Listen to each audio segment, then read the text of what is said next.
Hello again, my friends, and welcome to another captivating video.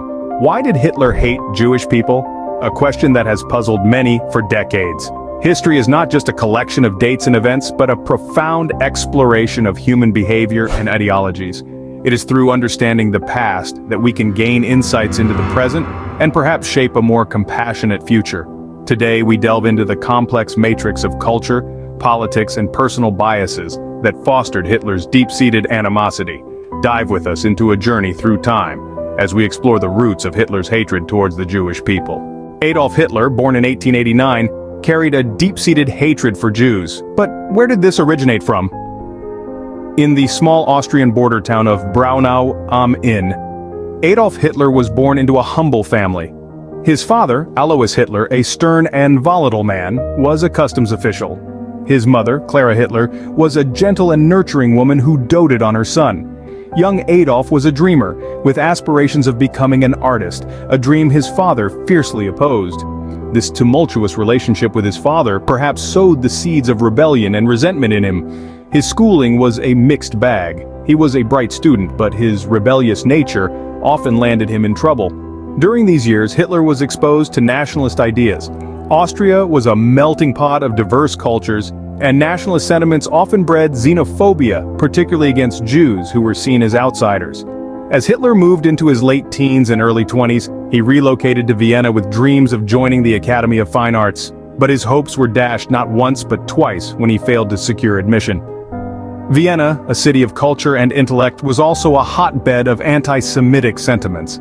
Hitler lived here in poverty, painting postcards and advertisements for a meager living while observing the city's social and political landscape. It was during this time that he came across various anti-Semitic pamphlets and speeches.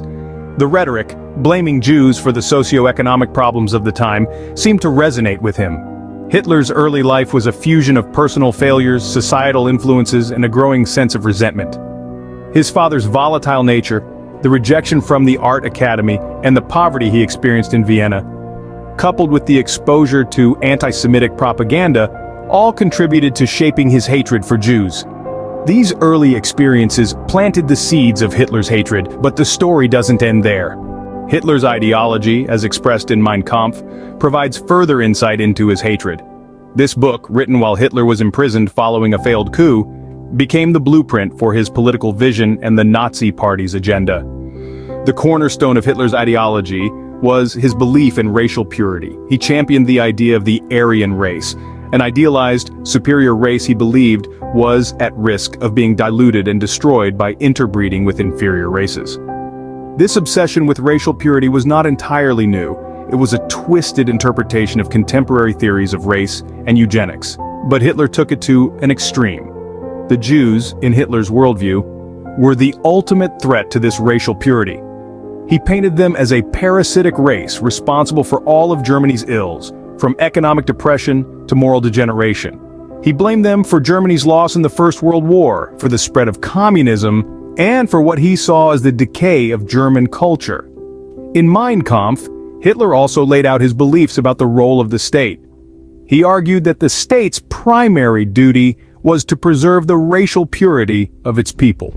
He advocated for strict immigration laws to keep non-Aryans out and for laws preventing intermarriage between Aryans and non-Aryans. Hitler's ideology was not just about race, though, it was also about power. He believed in the rule of the strong over the weak, in the survival of the fittest. He saw war and conquest as a necessary part of this struggle for survival. It's essential to understand that these views were not just personal beliefs.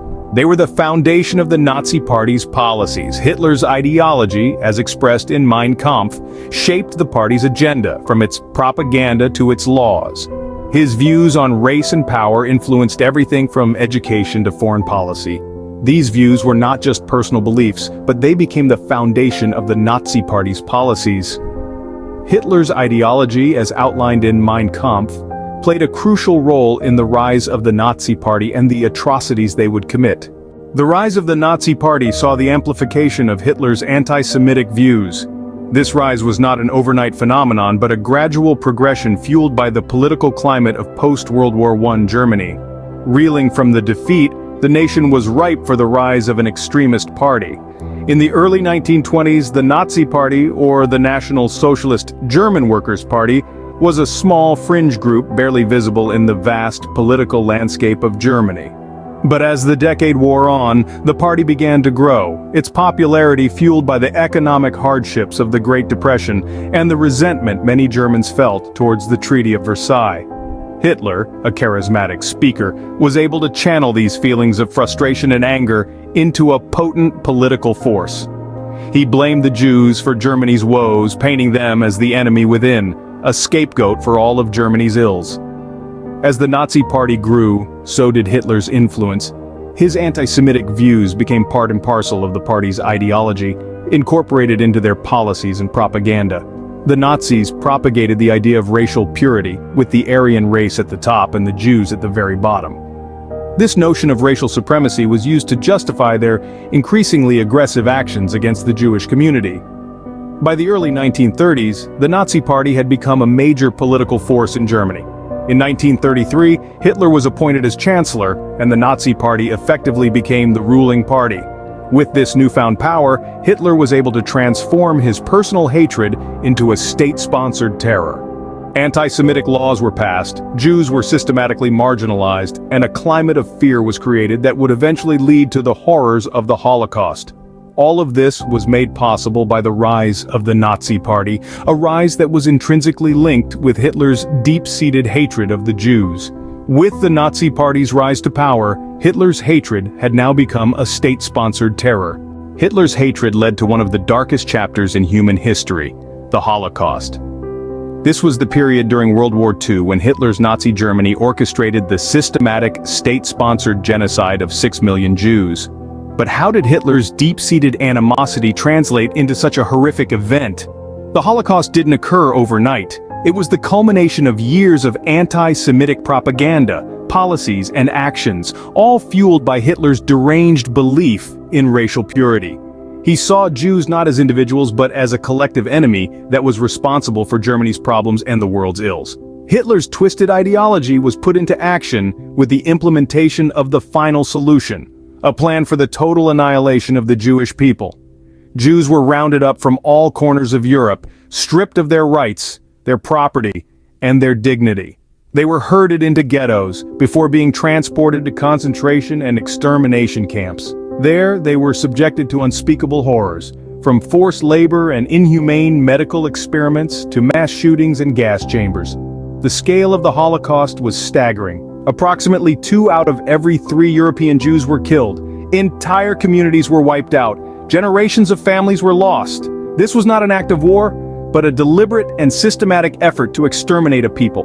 The Holocaust was not just about the physical extermination of Jews, but also about the eradication of their culture, their history, and their contributions to society. It was a chilling example of dehumanization, where people were reduced to numbers and life was stripped of all value. The Holocaust stands as a horrifying testament to the destructive power of hatred. It reminds us that we must always challenge prejudice and discrimination and strive for a world where everyone is valued and respected for who they are. It is a stark reminder of the cost of silence in the face of injustice. And it is a call to action, urging us to never let such a tragedy happen again. Understanding Hitler's hatred for Jews is more than just understanding a man's prejudices. It's about comprehending the intricate web of personal biases, historical influences, and societal pressures that culminated in one of the most horrific atrocities in human history. We've delved into Hitler's early life, his ideological formation, the rise of the Nazi Party, and the unspeakable horror of the Holocaust. From a troubled childhood marked by neglect and loss, Hitler's biases crystallized into a dangerous ideology that he articulated in Mein Kampf. As the Nazi Party gained momentum, these biases became the driving force behind a regime that systematically exterminated 6 million innocent lives. But why revisit these dark chapters from our past? Why scrutinize a man's hatred and a society's descent into barbarism? The answer is simple, yet profound. We learn from history not just to understand the past, but to shape a better future.